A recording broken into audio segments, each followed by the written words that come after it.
Romains 8, verset 32, frères et sœurs. Nous lisons ensemble Romains 8, verset 32, à la gloire du Seigneur. Quand c'est un texte long, je le lis avec vous. Quand c'est un texte court, je le lis avec vous. Romains 8, 32, lisons ensemble, frères et sœurs. Lui qui n'a point épargné son propre Fils, mais qui l'a livré pour nous, comment ne nous donnera-t-il pas aussi toutes choses avec lui? Dès le Seigneur bénir sa parole. Veuillez vous rasseoir, frères et sœurs.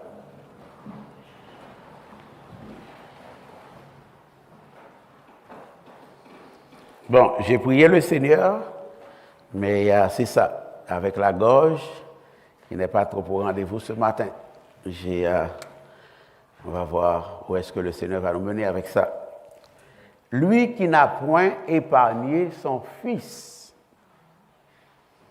Et j'aime quand le texte précise son propre Fils. L'accent est important. Mais qu'il a livré pour nous tous. Comment ne nous donnera-t-il pas aussi toutes choses avec lui? Le Saint-Esprit de Dieu cherche à nous rassurer ce matin. Il cherche à nous encourager ce matin. Il raisonne avec nous. Il fait appel à notre sens logique, à notre raisonnement, en nous disant que Dieu est disposé à nous donner toutes choses bonnes ce matin. Et c'est bien là le titre de la prédication du jour. Dieu est disposé à nous donner toutes choses bonnes ce matin. Je sais qu'il n'y a personne qui doute de cela aujourd'hui. Tandis que nous sommes dans la marche spirituelle, tandis que nous sommes dans cette course, que nous courons pour Dieu et avec Christ à la tête de l'équipe. Il n'y a personne qui doute de cela, mais le Saint-Esprit de Dieu veut nous le redire. Il veut nous rappeler. Peu importe ce que tu vois, peu importe comment les choses se présentent, peu importe les hauts et les bas de la vie, une chose est certaine.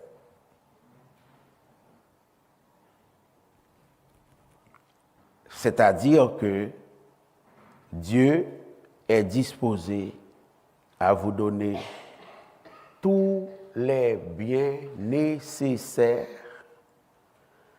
avec le Christ qu'il t'a donné déjà. Le Dieu qui a pu, qui peut encore, et qui pourra le plus, peut le moins. Vous entendez ça, Mdo? Le Dieu qui peut le plus, peut le moins. C'est une question de logique. Le don du Fils de Dieu, ce matin, de dimanche 29 juillet 2025, c'est la garantie fondamentale, logique et sans faille de tous les biens temporels, affectifs, spirituels, psychologiques, éternels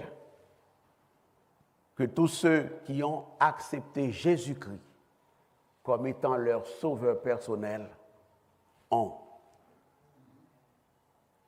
Le don du Christ, c'est la garantie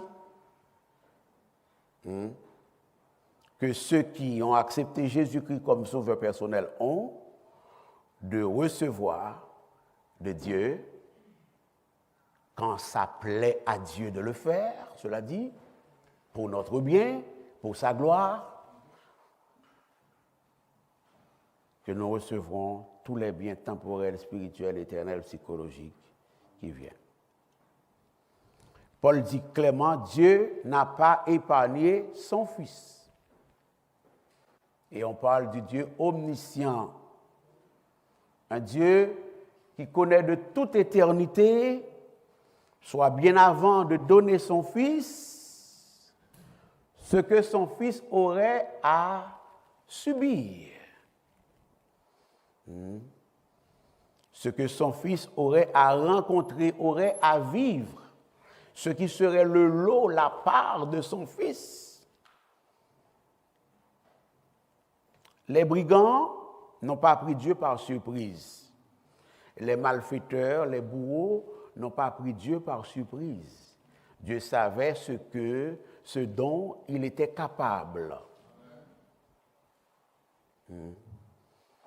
Les douleurs du Christ, les souffrances du Christ, le mépris du Christ, les persécutions du Christ, les moqueries du Christ, la mort du Christ n'ont pas été des surprises pour Dieu. Il savait que le Christ connaîtrait toutes ces choses. Et il l'a donné quand même.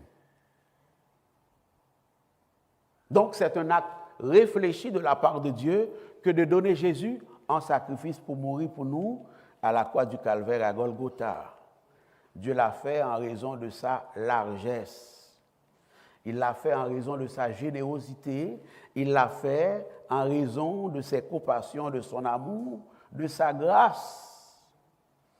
Il l'a livré pour nous, dit le texte. Alors ce matin, à la faveur de « il l'a livré pour nous », de cette parole sacrée, de cette affirmation sacrée, il est simple de savoir quel est le but pour lequel, ou par extension, quelle est la raison pour laquelle Dieu a livré le Christ. La réponse est toute simple. Il l'a livré pour nous. Il l'a livré pour nous. Il l'a livré pour nous. Il l'a livré pour nous, ça veut dire quoi? Il l'a livré à notre place. C'est nous qui aurions dû prendre sa place à la croix. Alors, il a pris notre place. Il est saint, il est innocent. Alors, la croix lui est étrangère, en tout et partout et pour tout. Mais, qu'à cela ne tienne, il est mort à notre place. Parce que, suivant le dessein éternel de Dieu le Père, il a fallu que le Christ meure à notre place. Il est mort pour nous épargner la croix, la condamnation, le jugement, l'enfer, l'enfer éternel. Autrement dit, Dieu l'a livré en raison de son amour merveilleux, son amour empreint de grâce, son amour grâce même, pour nous, frères et sœurs. Alors, cela nous aide à comprendre la déduction réconfortante et consolante de l'apôtre Paul, disant comment ne nous donnera-t-il pas aussi toutes choses avec lui? Poser la question, c'est y répondre ce matin à l'oratoire. La parole est sacrée. Je ne connais pas vos défis en ce moment. Les défis qui sont devant vous, j'aime comprendre et dire qu'il y a de ces défis qui sont inexprimables, tout simplement. Il y a des défis que je ne partage même pas avec mon épouse. C'est moi et Dieu, moi et Dieu, moi et Dieu. Alors, il se pourrait fort bien que ce soit votre cas, que la personne la plus intime, qu'il y a certains défis, eh bien, que tu ne partages pas avec lui. Oui ou non, comme regardez maintenant. Sans penser, oui ou non? Amen. Très bien. Hein? Alors, moi, je ne les connais pas. Il y a des défis qu'on... Je partage avec certains d'entre vous. Vous me partagez, oui, il y en a. Je ne connais pas tous vos défis en ce moment. Je ne connais pas ce que vous attendez en ce moment de la part de ce Dieu saint et généreux. Je ne connais pas les montagnes de difficultés qui se dressent devant vous, comme ce fut le cas de ces montagnes qui se dressaient devant Zorobabel. Mais je sais une chose. Je sais une chose. Dieu merci et par grâce, à la faveur de ce texte, je sais que le Dieu qui a fait l'essentiel fera l'accessoire. Ah! Ce Dieu qui a fait l'essentiel fera l'accessoire dans votre vie. Trois choses, tandis que je progresse dans l'exposé de la parole de Dieu aujourd'hui. Et pour commencer, il y a trois choses sur lesquelles j'aimerais attirer votre attention, l'oratoire. Premièrement, lorsque nous étions ennemis de Dieu, il y en a qui sont nés dans l'Évangile, peut-être que ce n'a pas été votre cas, comme moi. Mais de toute façon, même si vous êtes né dans l'Évangile, il fut un temps où vous étiez ennemis de Dieu parce que vous êtes né ennemis de Dieu. Théologiquement parlant, ok? Alors, pas venir dire, pasteur, manque des gars, où tu es ennemi de Dieu. Là, avant que tu sois conçu, dans le sein de ta mère, tu étais ennemi de Dieu. Est-ce qu'on est là? Amen. Puisque David dit, nous sommes nés dans le péché et conçus dans l'iniquité. Donc, c'est réglé du point de vue théologique. Donc, lorsque nous étions ennemis de Dieu, lorsque nous avions détesté Dieu, lorsque nous avons détesté la sainteté de Dieu, lorsque nous avons méprisé la parole de Dieu, lorsque nous avons transgressé sciemment, à cœur joie, les commandements de Dieu, lorsque nous résistions, en tout cas moi, au Saint-Esprit de Dieu, qu'a fait Dieu? Dieu s'est montré bon envers nous. Dieu s'est montré généreux envers nous. Dieu s'est montré largement large envers nous. Alors, Dieu a entrepris de nous réconcilier avec lui. Tu n'as pas cherché Dieu, mon frère. Ah, ou qu'a peut-être oublié. Tu n'as pas cherché Dieu, ma sœur. Dieu t'a cherché. Amen. Il t'a cherché parce qu'il t'a choisi. Alors, Paul a raison de dire ici, si Dieu, alors que nous étions ses ennemis, alors que nous étions si rebelles, si indifférents à lui et à sa parole, il a manifesté sa bienveillance envers nous en nous donnant Jésus pour la vie éternelle. Voyez-vous le raisonnement de Paul? Alors, il faut logiquement, absolument croire, comprendre, savoir, espérer contre toute espérance que ce Dieu-là, qui a fait cela, comblera tous vos besoins. Amen.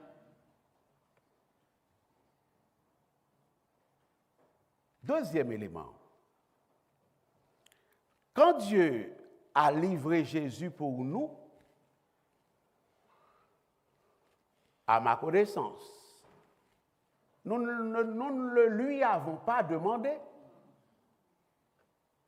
Bien sûr, à la conversion, il est arrivé ce jour grand, merveilleux et glorieux où vous et moi, nous nous avouions vaincus et nous nous laissons terrasser par son amour, nous nous agenouillons, nous lui avons dit, Seigneur, nous comprenons qu'il n'y a aucune issue pour nous, aucune porte de sortie pour nous, viens-t'en à notre secours. Amen. Ça, nous l'avons fait. En tout cas, tout le monde qui l'a est censé avoir fait cela. Mais, ce n'est pas comme de dire, Seigneur, envoie Jésus mourir pour nous. Lorsque la décision divine a été prise, lorsque la résolution de Dieu, lorsque le décret de Dieu a été prise, résolution prise, décret pris, pour que le Christ soit donné en rançon au calvaire, il n'y a personne qui a demandé cela à Dieu.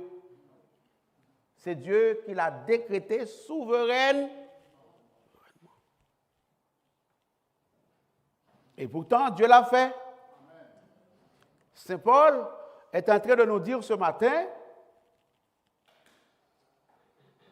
si Dieu, alors que nous ne lui avons pas demandé Jésus pour mourir pour nous, l'a fait, Dieu ne nous refusera ce matin ce que nous lui demandons, à moins qu'il ait une bonne raison pour notre bien de le faire. Vous voulez, Dieu veut, le Saint-Esprit de Dieu veut que la proclamation soit simple ce matin et limpide, c'est-à-dire claire. On ne va pas faire une grande envolée oratoire, on a raisonné, on a fait logique, sainte, évangélique. On est là? Si Dieu ne nous a pas refusé ce que nous ne lui avons pas demandé,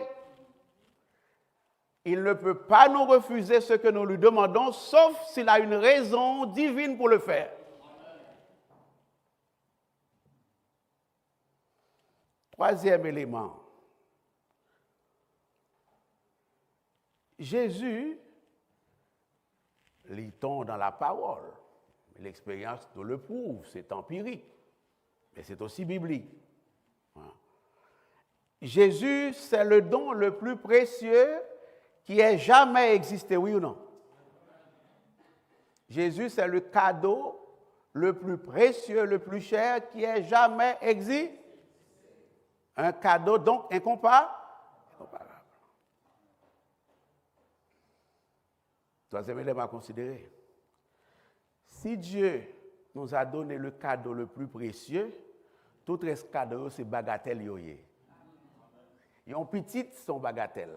Ils ont mariage, son bagatelle. Ils ont l'église full remplie à 1000 personnes, 2000 personnes, son bagatelle. Est-ce qu'on est là? Ah, la santé, c'est un bagat. Ils ont finance bien garnie, c'est un bagat. Peut-être non, c'est un bagat. Bagatelle, des brindilles. Dieu est capable de donner le cadeau le plus précieux, tout ça, elle pas bon, tant nous, sous pressé prend devant. Est-ce que l'église est là?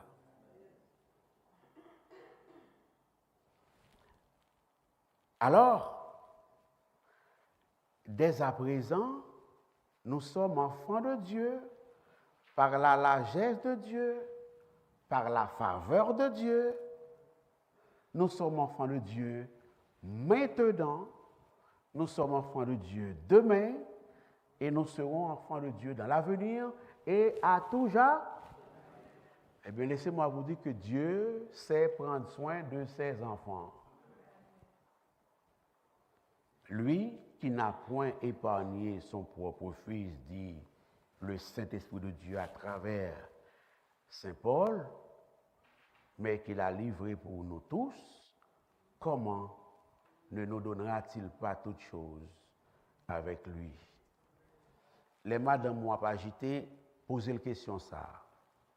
Les maris ont pas agité, posez la question ça. Les petits ont fatigué l'école, posez la question ça. Les papas ou maman, grand-papa ont fatigué l'école, posez la question ça. Fatigué, comme je dis, les a inquiétés. Est-ce que l'église est là? Dis, écoutez bien ma soeur, écoutez bien mon frère. Penses-tu que Dieu qui t'a donné Jésus, fais-toi prédicateur, ok?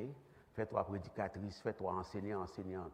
Dis, écoutez mon frère, penses-tu que Dieu qui t'a donné Jésus ne peut pas te solutionner ce problème? Pas dire pas de la foi. Oh, non, juste poser la question, ça va? Comment ne nous donnera-t-il pas toutes choses avec lui?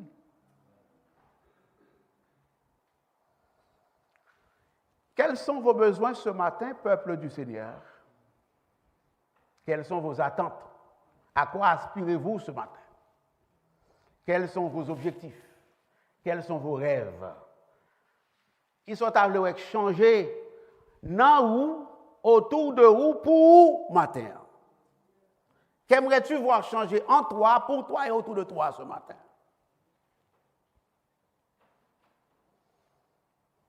Avez-vous besoin de pardon? Ben, si c'est le cas, Dieu est disposé à vous pardonner. Amen. Puisque ce Dieu-là a promis dans sa parole que si nous confessons nos péchés, il est fidèle et juste pour nous les pardonner. Avez-vous besoin de grâce ce matin?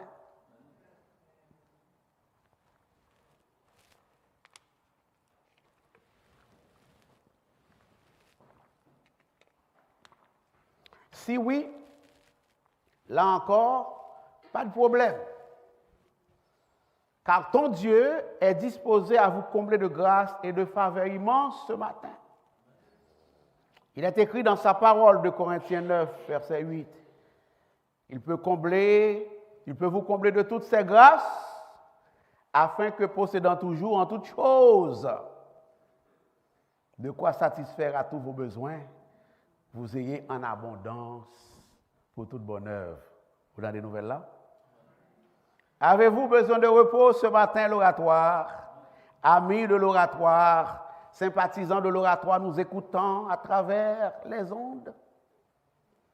Si oui, j'ai une bonne nouvelle pour vous ce matin, à l'effet que Dieu est disposé à vous donner du repos ce matin, puisque Jésus qui l'a donné pour vous a dit, venez à moi, vous tous qui êtes fatigués et chargés, et pas ego, c'est-à-dire le Christ, que Dieu a donné pour vous, je vous donnerai du repos. Qu'en est-il de la consolation? Avez-vous besoin de la consolation ce matin? Là encore, pas de danger, car Dieu est disposé à vous consoler, étant le Père de toute consolation. Est-ce que vous craignez quelque chose ce matin? De quoi as-tu peur ce matin? Qu'est-ce que tu appréhendes comme danger? Qu'est-ce que tu appréhendes comme difficulté? Qu'est-ce qui risque de s'effondrer autour de toi, par exemple? Est-ce que vos circonstances adverses, vos vents d'en face, est-ce qu'ils vous remplissent de sombres pressentiments ce matin, pour ce mois-ci, pour cette année 2025, à la moitié de laquelle nous sommes parvenus aujourd'hui? Est-ce que l'huile dans la cruche et la farine dans le pot sont sur le point de s'épuiser ce matin dans votre maison, dans vos relations au travail, dans votre ministère, dans votre santé, dans votre retraite? Quel est le niveau d'huile et de farine ce matin? Le Saint-Esprit veut vous dire par mon entremise, rassurez-vous, car le Jésus qui a été donné pour vous est là. Amen. Exposez vos besoins à Dieu dans le nom merveilleux et efficace de Jésus ce matin. Servez l'Éternel avec foi. Et je dirais avec la foi d'un enfant, la foi d'un nouveau-né. La foi d'un nouveau-né qui croit que maman et papa a tout à lui donner. Et tout ce que maman et papa ont, c'est pour lui.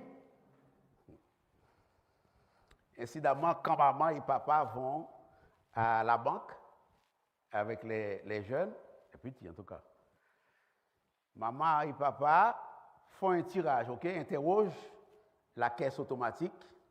Et puis la caisse donne $50. L'enfant dit à maman et papa, mais prends en plus. C'est ça la foi d'un enfant. Il est convaincu que maman et papa en ont plus. Il va contre l'argent, maman et papa, il y a une limite. Est-ce qu'on est là? Servons Dieu avec cette foi, ça va? Et la parole de Dieu nous déclare ce matin qu'il n'est pas possible, il n'est pas logique, il n'y a pas de bon sens qu'après avoir donné Jésus pour vous, Dieu refuse de vous donner les biens de sa providence. Ce n'est pas possible, nous dit la Bible. Alors, en m'entendant raisonner de la sorte, en m'entendant conduire ce raisonnement, une des questions qui pourrait vous monter à l'esprit serait de dire, pasteur, ou bien Sergo, comme vous voulez, si c'est le cas, pourquoi j'ai tant de besoins non comblés? Vous connaissez mon intelligence, souvent dit ça au biblique, ok? Et pas qu'on va contre mon Dieu, et pas parce qu'on va gagner la foi. C'est faisable. Si c'est le cas, pourquoi j'ai tant de besoins non satisfaits, pasteur? Mais je crois vous avoir déjà donné la réponse. Ou peut-être même que je l'ai effleuré dans la première moitié de mes propos. C'est-à-dire que vos besoins insignifiants, vos besoins insatisfaits, signifient ou bien Dieu vous dit d'attendre, ce n'est pas maintenant qu'il veut vous donner ce que vous ressentez comme besoin, ou bien vos besoins insatisfaits signifient que Dieu vous dit non, je ne vous donnerai pas ce que vous me demandez. Je sais, je crois et je sais l'avoir déjà dit. Puis c'est tout à fait correct.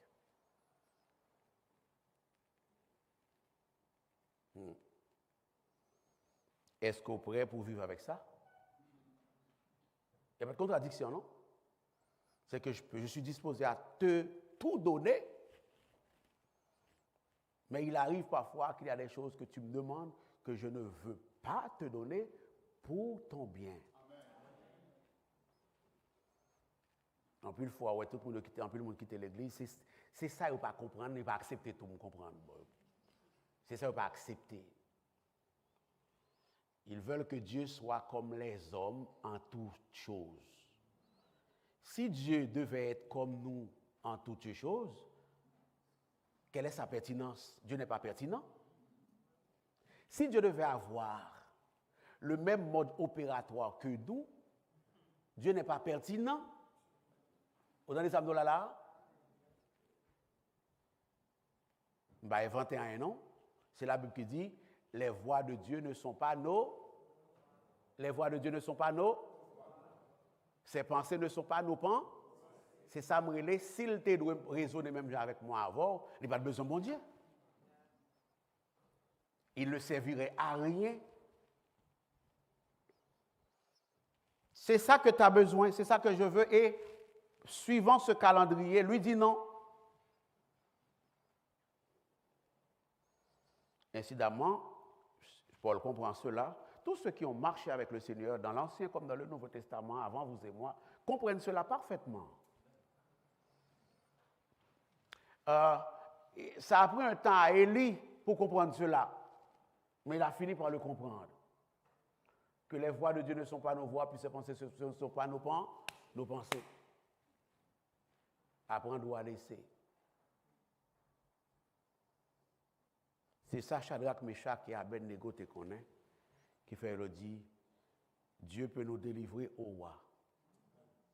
Et même s'il n'a pas délivré nous ne pouvons pas adorer Satan. Nous ne pouvons pas adorer Baka. ça sous-entend que pour eux, Dieu est correct, ne pas délivrer. Nous comprenons ce matin-là?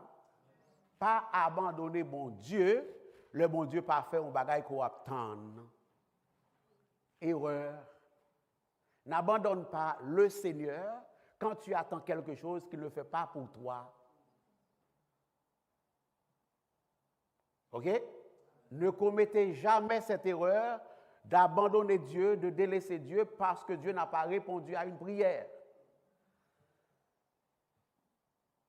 Ce que tu dois faire, toi, c'est de prier avec foi et de mener une vie chrétienne conséquente. Si tu mènes une vie chrétienne conséquente, tu pries avec foi, tu n'es pas négligent dans le service, mais accepter que Dieu n'ouvre pas telle ou telle porte. OK?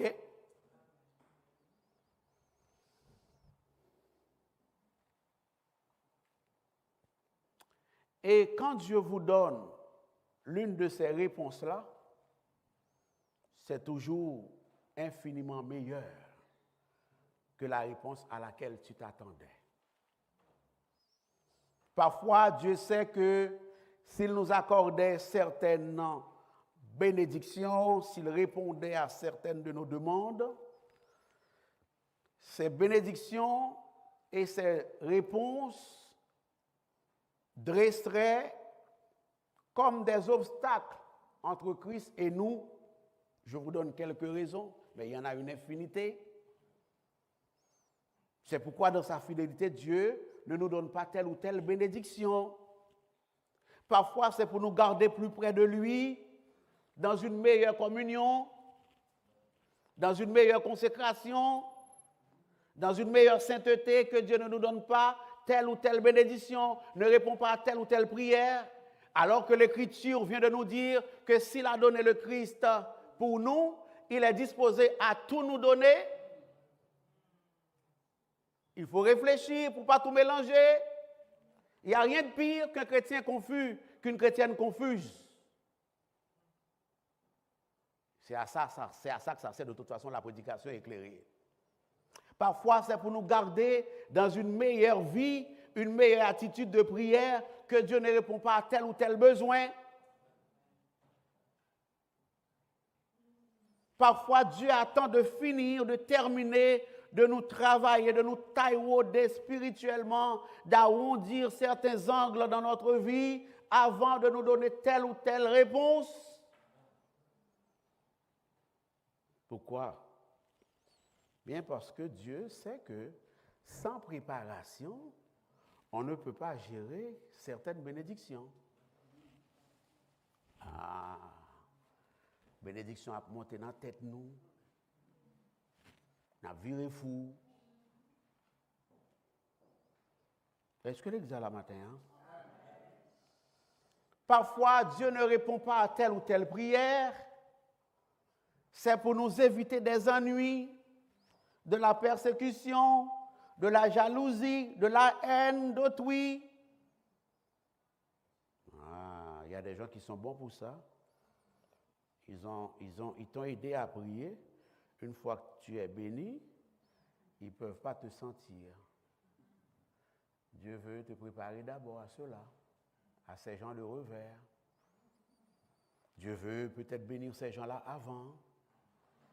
Dieu veut peut-être travailler la mentalité de ces gens-là, leur maturité spirituelle, pour préparer ou le bénir avant de travailler avant.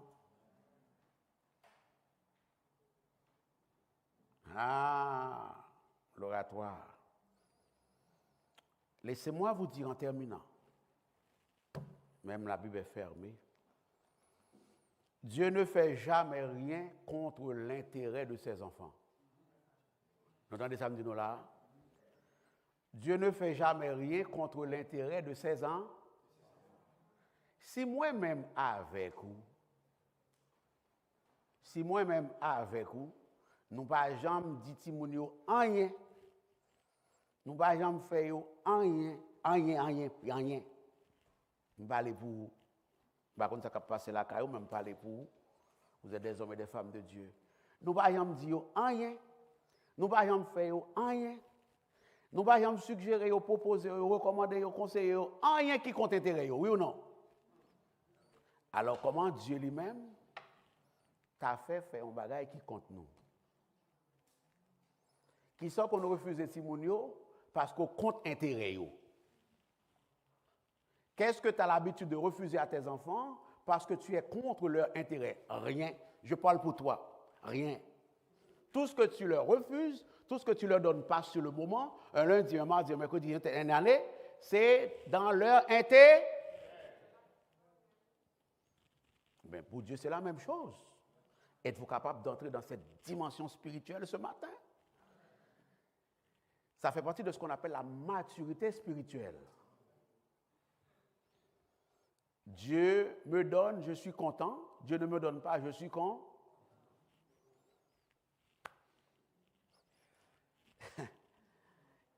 Et hier, comme d'habitude, j'ai écrit à la régie, à nos frères de la régie, pour leur dire, voici de quoi je vais parler aujourd'hui. J'ai écrit que j'allais parler du contentement, le secret du contentement. J'étais très occupé avec des choses familiales. Et alors, quand je me suis libéré de mes affaires familiales, en partie, je me suis assis à mon bureau pour préparer le message de la parole. Et j'ai fini d'envoyer les coordonnées de la prédication, comme je le fais, sauf rare exception, à mes frères de la régie. Je leur ai envoyé le texte et le titre. Le titre, c'est le secret du contentement. Vous là? Amen. Le titre du message que j'ai envoyé à Carl et Bernard, à mes pasteurs, c'est le secret du contentement. Philippiens 4, versets 11 à 13. Par extension, verset 10 à 13. Par extension. Une fin de semaine fatiguée. Grand frère là, témoin avec Madame Né, que je ne nommerai pas. Et puis, quand je suis préparé le message, il me finit quoi? Vers 11h, 11h30. Ça ne m'arrive jamais d'être dans mon message le samedi, même pas vendredi. C'est la grâce que Dieu me fait. Mais comme je viens de vous dire, j'étais pris avec des affaires, j'étais là-dedans. 11h, j'ai terminé.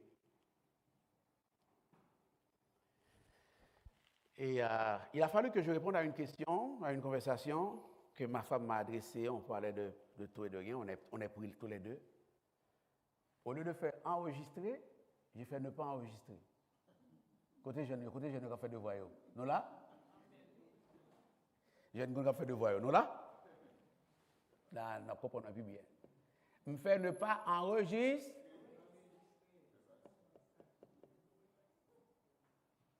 11h30. Je suis déjà fatigué depuis la journée.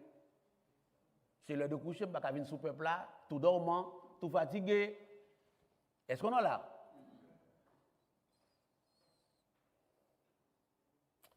On peut imaginer cela, je me fâche. Je me fâche à la tête, moi, je me fâche, je me dis, Seigneur, je ne comprends pas. Je dis, Seigneur, là, je vais recommencer. Ah! Je ne voulais pas le dire à ma femme, mais je n'avais pas le choix, je lui ai dit. Parce que je ne pas dire, je connais bon Dieu, je connais une solution là. Lui-même, il a misé pour une solution là. Est-ce qu'on est là? J'ai dit, OK. Seigneur, je m'apprêtais à parler au peuple, à ton peuple. De ta part, sans doute. Du contentement. Mais j'allais vous dire que tout ce qui arrive, sachez que Dieu est en contrôle. Trouvez le contentement en toi-même. Je dis, Seigneur, me comprendre, je vais être là. C'est tester, tester. Est-ce qu'on est là? Je dis, Seigneur, me comprendre, je vais être là. C'est tester ou tester. J'ai testé Abraham, non. Ou après, on fait même tout, et pour après, si je suis prêt à vivre, ça me prêcher. Ça me doit le prêcher. Je dis maintenant, si ça arrivait, ce n'est pas de sorte que vous voulez me prêcher. Je ne vais pas faire l'église, je ne vais pas faire chair, je ne vais pas faire peuple, dégageons un peu pour qu'on est là. Est-ce qu'on est là? Je suis retourné m'asseoir sur l'ordinateur et le Saint-Esprit de Dieu dit, prenez note. Est-ce qu'on est là? Prenez note, prenez note, prenez note. Il parle, puis je prends note, je prends note, je prends note. M'arrive là, tout gêné, je me dis, Bernard, excusez-moi, je t'ai envoyé tel bagaille par où, c'est tel autre bagaille, oui, que je gagne. Nous là? Je me dis, monsieur, que c'est sorti vlé, au moins on monte des matins. Ce n'est pas que le contentement te vlé, personne temps des matins. Ou au moins on monte. Donc, je ne suis pas triste, cette histoire, je comprends que là. Parce que j'ai lu l'histoire d'Abraham. Est-ce qu'on est là? Vous regardez si je mes messages là plus que vous-même. Et si je suis prêt à vivre les tout. Vous contrariez? Mais Satan n'a pas gagné. Est-ce qu'on est là? Il n'a pas réussi à semer le doute dans mon cœur. En me disant, regarde un Dieu, tu t'es évertué 7 heures de préparation. Regarde ce qu'il a laissé arriver. Du beurre. Ça va l'église? Le Dieu qui a toujours eu à cœur tes intérêts, alors même que tu n'avais pas connu encore, il a encore et davantage à cœur tes intérêts. Laissez-vous entre les mains de Dieu. Restez entre les mains de Dieu, quoi qu'il arrive. Malgré vos vents d'en face, malgré vos vents contraires, malgré vos questionnements sans réponse. Restez ferme, inébranlable. Pas branché à droite ni à gauche. Regardez la croix de Jésus en face. Soyez bénis, peuple du Seigneur.